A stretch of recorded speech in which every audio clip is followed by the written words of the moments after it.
Assalamualaikum warahmatullahi wabarakatuh. Pertama-tama marilah kita bersyukur kepada Allah Subhanahu wa Ta'ala karena hari ini kita masih bisa diberikan kesempatan dengan kesehatan yang Allah berikan kepada kita semua. Oke, untuk mengawali pertemuan hari ini mari kita baca basmalah bersama-sama. Semoga di pertemuan kali ini kita mendapatkan manfaat, mendapatkan faidah, mendapatkan pengetahuan yang berharga. Bismillahirrahmanirrahim. Oke, sahabat-sahabati semua dan kawan-kawan semua yang saya hormati dan saya banggakan, hari ini kita akan mempelajari sebuah materi yang berhubungan dengan mata kuliah kita, yaitu komunikasi organisasi, tentang fungsi dan format interaksi dalam komunikasi organisasi. Di dalam materi ini akan kita mulai dengan bagaimana kita memahami fungsi dan pesan komunikasi organisasi itu sendiri seperti apa. Yang kedua juga kita akan membahas tentang format interaksi komunikasi dalam organisasi itu sendiri seperti apa. Dan yang ketiga adalah bagaimana hubungan antara fungsi pesan komunikasi dengan format interaksi komunikasi organisasi. Oke, untuk mempersingkat waktu mari kita membahas yang item pertama, yaitu mengenai tentang fungsi pesan dalam komunikasi organisasi. Dari beberapa referensi yang ada terkait tentang pembacaan terhadap fungsi dan pesan komunikasi organisasi, hal yang pertama akan kita bahas adalah berkisah tentang tujuan organisasi, tujuan pesan komunikasi organisasi. Ada 4 pesan didasarkan pada tujuan pesan dalam komunikasi organisasi. Yang pertama adalah ngomong tentang pesan yang tujuannya untuk pemeliharaan. Yang kedua adalah ngomong tentang pesan yang memang tujuannya untuk penugasan. Yang ketiga adalah pesan yang fungsinya untuk kemanusiaan. Dan yang terakhir adalah pesan yang tujuannya untuk pembaharuan. Dari masing-masing tujuan ini akan kita temui dalam praktek-praktek organisasi. Salah satunya misalkan untuk pemeliharaan. Sering kita temui di dalam kantor-kantor atau di dalam perusahaan-perusahaan ada beberapa tulisan, misalkan ada staff only, warning, area is danger, dan sebagainya. Salah satunya itu adalah fungsi untuk pemeliharaan. Yang kedua mungkin ada komunikasi tugas, banyak juga tugas-tugas yang diberikan yang tujuannya adalah untuk penugasan. Misalkan dalam konteks lembaga pendidikan kita akan menemukan bentuk komunikasi dalam bentuk lembaran-lembaran yang sifatnya formal, yaitu SK penugasan. Pada fungsi pesan, kalau tadi kita berbicara tentang tujuan pesan, ada 4 klasifikasi. Sekarang kita berbicara tentang fungsi pesan.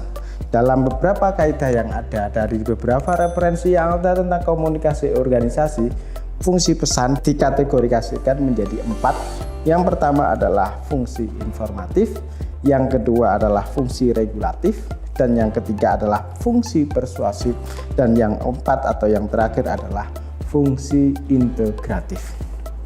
Baiklah, untuk fungsi informatif banyak sekali ya tentang fungsi informatif yang kita temukan dalam sebuah organisasi. Salah satunya misalkan ada SOP, standar operasi prosedur, ada juga bagaimana tujuan, visi, dan misi yang mungkin dalam penyampaian itu dalam anggota-anggota organisasi kita dapat buklet dan sebagainya. Itu adalah dari salah satu bentuk dari fungsi informatif. Yang kedua adalah fungsi regulatif. Fungsi ini berhubungan tentang kebijakan-kebijakan yang dilakukan. Salah satu sasarannya adalah bagaimana kebijakan yang diambil itu bisa dinarasikan sama oleh semua anggota organisasi. Tentunya dalam sebuah organisasi kita akan menemukan banyak perbedaan. Paling sulit adalah apa? Yaitu menyatukan narasi bersama menuju sebuah visi dan misi dan tujuan bersama. Nah, itulah pentingnya fungsi pesan regulatif. Salah satunya adalah untuk memberikan pemahaman anggota-anggota organisasi dalam menafsirkan pesan, visi, dan tujuan organisasi yang dibentuk dalam sebuah format regulasi. Dan yang ketiga, ada fungsi persuasif. Fungsi persuasif itu salah satunya adalah bagaimana kita mempengaruhi anggota-anggota organisasi supaya anggota-anggota organisasi itu mampu berinteraksi, mampu melakukan tugas sesuai dengan standar yang dimiliki, mampu melakukan koordinasi dan meminimalisir konflik. Dalam konteks konflik, dalam komunikasi organisasi konflik tidak harus ada. Itu salah kalau ada penafsiran kayak gitu. Karena apa? Bahwa konflik terkadang juga berpengaruh terhadap kemajuan organisasi. Dan yang keempat adalah fungsi integratif. Fungsi integratif itu menyatukan, menyatukan. Jadi ada membangun sebuah rasa kebersamaan, membangun rasa rasa emosional yang sama dan sebagainya. Banyak fungsi-fungsi integratif itu dilakukan, misalkan dalam bentuk bulletin, dalam bentuk newsletter dan sebagainya dalam organisasi, atau misalkan dalam bentuk-bentuk bentuk-bentuk komunikasi non formal. Ntar kita akan bahas itu, misalkan perayaan hari raya ada acara sawalan dan sebagainya. Itu salah satu fungsi pesan atau media komunikasi yang digunakan untuk melakukan fungsi pesan yang sifatnya integratif. Selanjutnya, sahabat-sahabati semua yang saya banggakan, dalam format interaksi komunikasi organisasi ada beberapa item yang perlu kita bahas. Yang pertama adalah format interaksi komunikasi organisasi didasarkan pada bentuk interaksinya. Dalam konteks interaksi atau jaringan komunikasinya ada dua, yaitu adalah komunikasi yang sifatnya formal dan komunikasi yang sifatnya formal. Dan yang kedua didasarkan pada bentuk komunikasi atau variabel komunikasi yang dilakukan dalam format interaksi komunikasi ini. Yang pertama mungkin ada komunikasi intern atau antar personal. Yang kedua adalah komunikasi kelompok, ada komunikasi publik, dan ada juga komunikasi massa dalam menjalin hubungan antar individu-individu dalam organisasi, baik individu yang sifatnya in-group maupun individu-individu atau lembaga-lembaga yang sifatnya out-group dalam sebuah organisasi. Akan kita bahas satu-satu tentang format komunikasi ini.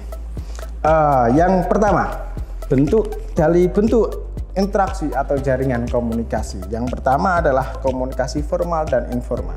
Komunikasi formal ini biasanya dilakukan dalam hal-hal yang memang bentuknya adalah formal. Biasanya dalam fungsi komunikasi atau fungsi pesan yang sifatnya institusional, maka biasanya dilakukan dalam bentuk komunikasi yang sifatnya formal. Misalkan ada seminar, ada rapat, atau ada memo, ada SK dan sebagainya. Itu adalah dalam bentuk komunikasi formal. Mungkin penggunaan bahasanya akan dibagi menjadi dua, yaitu penggunaan verbal dan non verbal. Yang kedua adalah komunikasi non formal. Komunikasi non formal itu bisa kita lihat dari percakapan karyawan saat istirahat. Mereka bercakap-cakap sambil makan bersama, itu adalah dalam bentuk komunikasi non formal. Banyak sekali komunikasi non formal yang dilakukan oleh peserta-peserta atau anggota organisasi. Yang selanjutnya pada bagian kedua kita akan berbicara tentang bentuk komunikasi atau berdasarkan variabel hubungan komunikasi antar personal. Ada beberapa pandangan yang menganggap bahwa fungsi dari komunikasi antar personal itu adalah bagaimana menampilkan eksistensi diri, menampilkan bentuk bahwa dirinya mempunyai legitimasi, menampilkan bentuk bahwa diri person-person itu butuh kasih sayang dan sebagainya. Maka dalam motivasi-motivasi itu setiap individu dalam organisasi akan melakukan komunikasi antar personal dengan individu-individu yang lain. Yang kedua adalah komunikasi kelompok. Dalam konteks ini komunikasi kelompok dibagi menjadi dua, ada komunikasi kelompok kecil dan ada komunikasi kelompok besar.